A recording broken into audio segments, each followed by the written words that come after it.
markii la joogo Soomaaliya waxyaabo badan oo loogu talagalay inay bixiso dawladda waxa bixiya ganacsiyada gaarka loo leeyahay.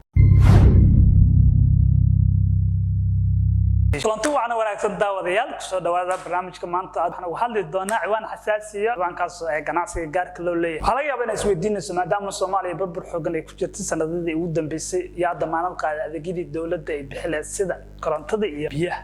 Marka la hadlayo dawladnimada ama si guud marka loo fiiriyo dawladnimada waa mid ka mid ah tiirarka ugu muhiimsan ee bini'aadamku u shaqeeyo.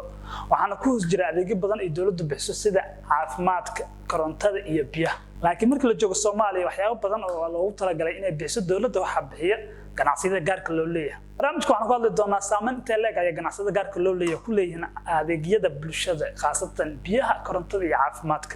Waxaan soo qaadan doonaa caqabado fara badan oo ganacsiyadaasi ay keeneen hadba kaalinta ay ku leeyihiin marka imaato sicir dejinta. Sidoo kalena waxaan aad iyo aad ugu sharxi doonaa barnaamijkani waa maxay Algoblic oo ganacsiyada isku taga kuwaas oo horeysta qaar ka mid ah adeegyadii ay bixin lahayd dawladda ama ay bixin lahaayeen ganacsatada kale si uu u noqdo open competition. Su'aalahaasi su'aalo kale oo ka badan ayaan barnaamijka toddobaadkan uga jawaabi doonaa.